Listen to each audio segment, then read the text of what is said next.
Sir क्या हो गया? यार आंखों में थोड़ा दर्द हो रहा है यार, प्रॉब्लम हो गई है। अच्छा, चश्मा भी लगाते हो क्या? हाँ मैं चश्मा सर लगाता मुझे हूँ। इंटरनेट पे एक बाबा मिला है और ऐसे ऐसे चश्मे फेंक रहा धनाधन, लोग सही हो के जा रहे हैं बिना डॉक्टर की दवाई के, बिना डॉक्टर के। मेरी बस आंखें भी ठीक हो जाएंगी। आपकी भी ठीक हो जाएंगी। कितने चलिए दिनों में? आज ही यार सर, 1 मिनट के अंदर है। दिन तो सर मतलब हो ही नहीं सकते 1 मिनट के अंदर। देखिए अरे सर, स्टूडियो में कौन सा बाबा? ये वाले बाबा हैं, ये वाले बाबा। ये अरे! चश्मा उतार उतार के ऐसे और ऐसे फेंक देते तो हैं। इससे आंखें सही हो जाएंगी मेरी। बिल्कुल सही हो रही है सर लोगों की। कई बार ऐसा ही होता है, हजारों लोगों के चश्मे उतार उतार के फेंक रहा है। कोई 1200 का चश्मा है, कोई 1500 का चश्मा है ना।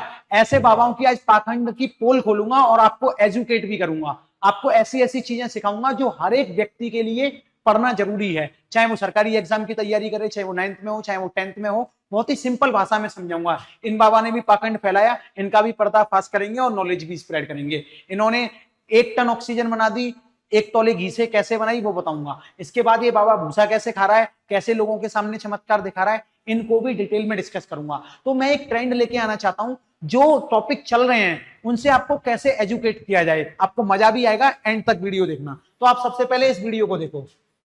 ये जो बाबा है ना, ये चश्मा उतारने में लगा हुआ है सभी लोगों के, और सब लोग इसके पास जा रहे हैं। हजारों चश्मे ये रोज उतार देता है।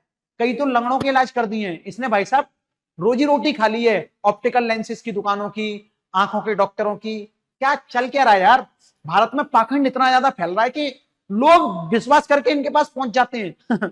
अब देखो, मायोपिया ये सही कर दे। मायोपिया का मतलब होता है ऐसी बीमारी जिसमें दूर का नहीं दिखता। 8वीं क्लास में 9वीं क्लास में पढ़ाया जाता है। इसे नियर साइटनेस भी बोलते हैं, हिंदी में इसे निकट दृष्टि दोष बोलते हैं। इसको सही करने के लिए कॉनकेव लेंस की जरूरत पड़ती है। अब कॉनकेव लेंस की जरूरत पड़ती है लेकिन ये निकाल के फेंक रहा है, ठीक है। हाइपरमेट्रोपिया जिसे हम फार साइटनेस भी बोलते हैं, यानी कि दूर दृष्टि दोष। इसमें क्या होता है, पास का तो साफ नहीं दिखता लेकिन दूर का इसमें साफ दिखता है। तो ऐसे दृष्टि दोष को सही करने के लिए कॉन्वेक्स लेंस का उपयोग होता है। अच्छा साहब, लेकिन ये बाबा क्या कर रहा है, लेंसेज को निकाल के फेंक रहा है। अच्छा, निकालने से आंखें सही हो रही हैं इन लोगों की। एक और बीमारी होती है लेंस से रिलेटेड, पूछी जाती है एग्जाम में, एस्टिग्मेटिज्म। एस्टिग्मेटिज्म कौन सी बीमारी होती है, सरकारी एग्जाम में पूछी जाती है साहब। एक ऐसा लेंस जो कि सिलेंड्रिकल लेंस होता है, इस बीमारी को सही करता है। और इस बीमारी में किसी भी दूरी पर ऑब्जेक्ट रखा हो वो लोगों को ब्लर ब्लर दिखता है, यानी कि साफ नहीं दिखता। अगर आप दूर से पढ़ रहे हो, आपको अक्षर ब्लर लग रहे हैं, तो कहीं ना कहीं आपके अंदर एस्टिग्मेटिज्म के लक्षण आ चुके हैं। अगर मैं प्रेस बायोपिया की बात करूं, प्रेस बायोपिया एक ऐसी बीमारी है जिसमें दूर का भी नहीं साफ दिखता और पास का भी साफ नहीं दिखता। ऐसे दृष्टि दोष को सही करने के लिए हमें बाइफोकल लेंस की आवश्यकता होती है, पूछा जाता है एग्जाम में, ठीक है। बाइफोकल लेंस बहुत ही जनरल नॉलेज है, सबको पता होनी चाहिए ये बातें। बाइफोकल लेंस का मतलब होता है 2 लेंसेज का उपयोग होता है। इसमें कॉन्वेक्स भी होता है और कॉनकेव का भी उपयोग होता है।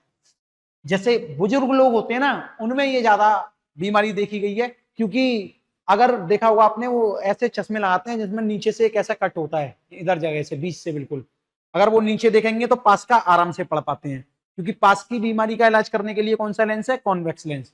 अगर दूर का साफ देख रहे हैं तो ऊपर लगा रहता है कॉनकेव लेंस। तो आधे आधे हिस्से में दोनों लेंस लगे होते हैं ऐसी बीमारी में। अच्छा प्यारे, अब इस बाबा को सुनो ध्यान से। इसको तो सभी जानते हैं, मेरे को, मैं ऐसे बाबाओं की कोई इज्जत नहीं करता, सच बताऊं क्यों, क्योंकि ये लोग है ना हमारे धर्म को बदनाम करने में लगे हुए हैं। कहीं ये हिंदुत्व नहीं बनाने जा रहे हैं, और अगर आप इनकी वीडियो ढंग से देखो तो गैर जिम्मेदारी वाली बातें करते हैं। देखो सुनो आप। हम भारत के वैज्ञानिक नासा के अंतरिक्ष यात्रियों के लिए भी अपनी शक्ति का सदुपयोग करेंगे। भारत के वैज्ञानिक नासा मतलब इन्हें ये तक नहीं पता कि नासा जो है भारत की संस्था नहीं, अमेरिका की संस्था है। एक तरीके से अमेरिका की ऑर्गेनाइजेशन है जहां स्पेस का काम होता है, और ये हमारे वैज्ञानिकों के लिए अपनी शक्तियों का इस्तेमाल करेंगे। इनके पास तो हनुमान जी आ जाते हैं साहब, फिर भी आप ऐसी बातें करते हो। आपके पास हनुमान जी की शक्ति है, फिर भी शास्त्री जी आप ऐसी बातें कर रहे हो।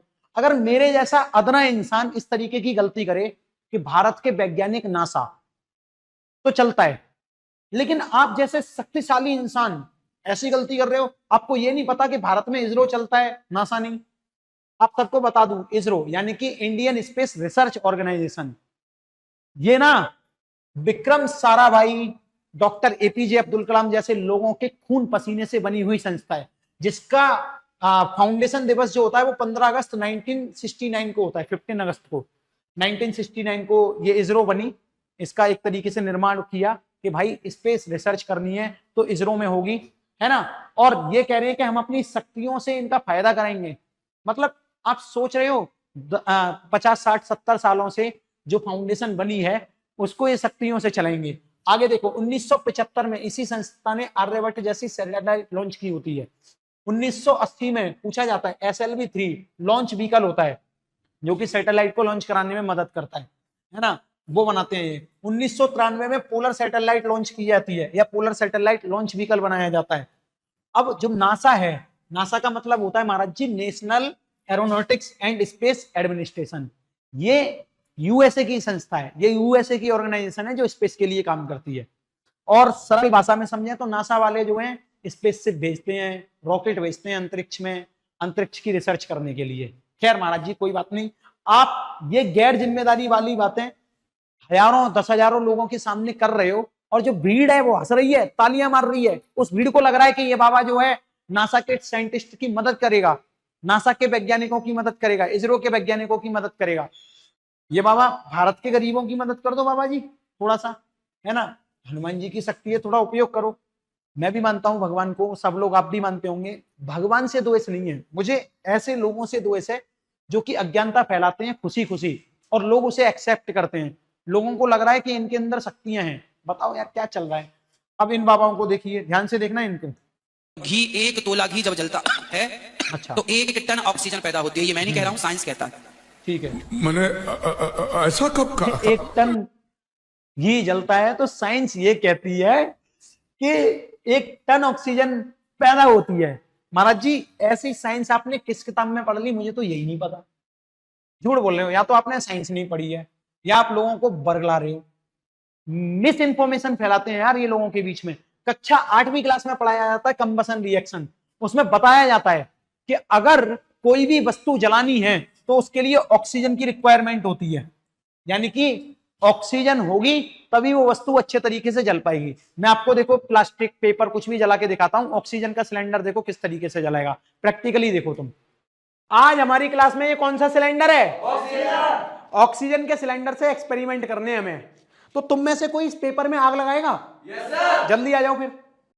आग लगाना जानता है? Yes sir. लगा दियो फिर। लो, कहां लगाई है आग तूने वैसे? बहुत हो गया यार में।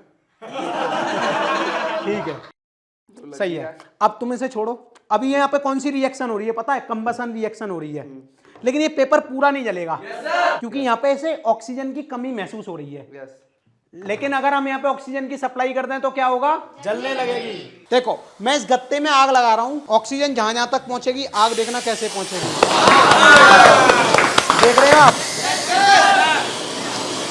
चूल्हे में जो दादी वगैरह फूकनी से हवा मारती है ना आग जलाने के लिए, वो ऑक्सीजन की सप्लाई पूरी कर रही है। इसी तरीके से हम क्या कर रहे हैं यहाँ पे? ऑक्सीजन की सप्लाई पूरी कर रहे हैं जिससे कंबसन रिएक्शन अच्छे से हो पाए। तो ये जो अभी आपने देखी वो कंबसन रिएक्शन थी। मैं फन-इन पाठशाला ऐप पर प्रैक्टिकली पढ़ाता हूँ। रुको अभी और बाबा बचे हैं, पूरी वीडियो देख के जाना। फन-इन पाठशाला जो हमारा ऐप है ना वो प्ले स्टोर पे मिलेगा। 9 to 12 जेई नीट का इंग्लिश मीडियम और हिंदी मीडियम सारा कोर्स पढ़ा है। आप निसंकोच जाके कोर्सेस ले सकते हो। 700-800 रुपए के पूरे कोर्सेस मिल जाएंगे, 400-400 रुपए में, 200-200 रुपए में पूरी साल आप पढ़ सकते हो। ये पूरी साल की फीस बता रहा हूँ, तो आप लोग जरूर जाना। मैं प्रैक्टिकली पढ़ाता हूँ, सब लोग यहाँ से पढ़ो, एप्लीकेशन को डाउनलोड करो और जल्दी से कोर्स परचेस कर लेना बिना कुछ सोचे हुए। सारा कोर्स मिलेगा आपको, लाइव रिकॉर्डेड सब फॉर्म में मिलेगा। ठीक है, अब आते हैं अगला ये नाटकिया देखो। ये देखो ढोलक बज रही है बढ़िया तरीके से और ये भूसा खाया जा रहा है। अब मेरे को एक बच्चे ने वीडियो भेजा, वो कहता है कि सर ये जो भूसा खा रहा है क्या ये भूसा पचा सकता है? तो मैं उस बच्चे को बताना चाहूंगा, बच्चे देख, ये सिर्फ आसपास जो लोग खड़े हैं ना उनमें रौला बनाने की कोशिश कर रहा है। देखो देखो मैं इंसान ही नहीं, मैं जानवर भी हूं, मैं भूसा भी खा लेता हूं। पर सही मायने में देखो ये जो भूसा होता है ना, ये जानवरों का खाना होता है, इसमें सेल्यूलोस और लिग्निन पाया जाता है। सेल्यूलोस और लिग्निन इस तरीके के फाइबर होते हैं जो कि जानवर आसानी से पचा लेते हैं, क्योंकि जानवर के पेट जो है वो बड़े होते हैं और उनमें कुछ खास किस्म के बैक्टीरिया पाए जाते हैं जो कि सेलुलोज को, लिग्निन को पचाने का काम करते हैं। और उनके अंदर सेलुलोज एंजाइम भी होता है। सेलुलोज एंजाइम वो एंजाइम होता है जो कि खाना पचाने का काम करता है, भूसा पचाने का काम करता है जानवर के पेट में। इंसानों के अंदर सेलुलोज एंजाइम नहीं पाया जाता है ना।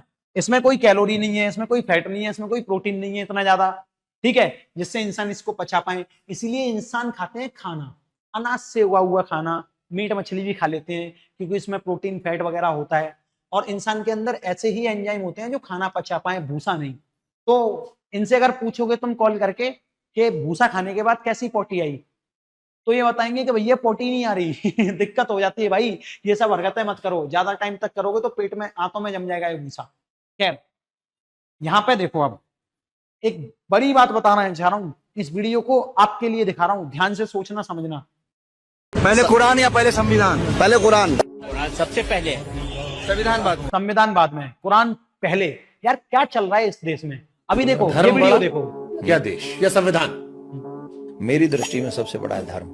आप संविधान को मानते हैं नहीं? हाँ या ना? क्यों नहीं मानता हूँ, नहीं मानता क्या मानते हैं आप? मुझे कोई इंटरेस्ट नहीं है इस देश के संविधान कानून में। सबको गोली मार दो, खत्म करो, जो सनातन धर्म के खिलाफ बोलते हैं खत्म कर दो। क्या कर रहे हो यार? आपने दोनों वीडियो देखी, अगर आपको दोनों ही वीडियो बुरी लगी हैं तो आप एकदम सही इंसान हो। जो राजनेता हो गए, जो लीडर हो गए, जो मीडिया हो गई, वो आपको इन्फेक्ट करना चाह रही है ना, कट्टर धार्मिक बनाने के लिए, तो आप उस चीज से बच रहे हो। लेकिन अगर आपको इन दोनों वीडियो में से एक वीडियो अच्छा लगा है, एक वीडियो बुरा लगा है, तो इन्फेक्शन आपके दिमाग में घुस चुका है साहब। आपको अगर पहला वाला वीडियो देख के ये फील आ गया है कि ये तो देशद्रोही वाली बात है, और लेकिन दूसरा वीडियो देख के ये फील आ रहा है कि नहीं यार ये तो नॉर्मल बात है, या कोई इंसान ऐसा भी होगा जिसे दूसरा वीडियो देख के देशद्रोही वाली बात लग रही होगी, पहला वीडियो देख के नॉर्मल लग रहा होगा, तो आप इन्फेक्टेड हो चुके हो। आपके अंदर वो धर्म की राजनीति बढ़ चुकी है जो ये काम कर रहे हैं। कॉन्स्टिट्यूशन इनके लिए कुछ नहीं है, जो देश का संविधान है, जो देश को रिप्रेजेंट करता है, जो देश के नियम और कायदे कानूनों को बताता है, इनके लिए वो कुछ नहीं है। सबसे पहले इनके लिए धर्म है। वो संविधान इनके लिए कुछ नहीं है जो लोगों को बराबरी का मौका देता है। वो संविधान इनके लिए कुछ नहीं है जो SC ST वालों को आगे बढ़ाने का मौका देता है, OBC वालों को, पिछड़े वर्ग को, ठीक है, माइनॉरिटी को। ऐसा संविधान, अब देखो इस संविधान के बारे में बात कर लेते हैं। पता है, प्रारूप समिति बनी थी सबसे पहले, ड्राफ्टिंग कमेटी, जिसके हेड थे डॉक्टर भीमराव अंबेडकर। इस संविधान को 389 मेंबर्स ने मिलकर बनाया है, और इन लोगों को लग रहा है कि मैं संविधान को बिल्कुल नहीं मानता। वो बुद्धिजीवी लोग थे हमारे पूर्वज जो इस संविधान को बना के गए, जिसके वजह से एक देश को बढ़िया तरीके से चलना होगा। टाइम कितना लगा इस संविधान को बनने में? 2 साल 11 महीने 18 दिन। और ये इंसान आके बकवास कर रहे हैं कि हमें संविधान नहीं पसंद। ये पूछी जाती हैं एग्जाम में, अब चीजें साथ में याद करते रहना मेरे। और हस्तलेखन किसने किया? इस संविधान की जो ओरिजिनल कॉपी है वो किसने लिखी अपने हाथों से? प्रेम बिहारी नारायण जी ने। ये पूछा जाता है एग्जाम में, इनका बलिदान भी ये भूल रहे हैं। ये संविधान लिखने के बाद अपनाया गया था 26 नवंबर 1949 में, और इसे लागू किया गया 26 जनवरी 1950 में, जब इसे गणतंत्र दिवस बनता है साहब। इन लोगों को लग रहा है कि ये जो संविधान है बकवास चीज है। इन लोगों को लग रहा है ये मतलब एक तरीके से संविधान का उल्लंघन कर रहे हैं, संविधान के ऊपर बोल रहे हैं उल्टा सीधा, तब इन पे देशद्रोह का कोई मुकदमा नहीं होता। ये धर्म को, ये जातियों को सर्वोपरि रखते हैं, तब इनके बारे में कोई कुछ नहीं कहता। तब मुझे गुस्सा आता है, तब मुझे ये वीडियो बनाना पड़ता है। इस वीडियो को ना सभी के साथ ज्यादा से ज्यादा शेयर करो। मैं भारत में होने वाले रोज के जो मुद्दे हैं, जो पाखंड हैं, जो सिविक सेंस की वीडियोस हैं, उनको उठाऊंगा और आपको इसी तरीके से एजुकेट करूंगा। आपको इसी तरीके से धीरे धीरे सारी चीजों की नॉलेज होती रहेगी, रिवीजन होता रहेगा। जय हिंद, जय भारत।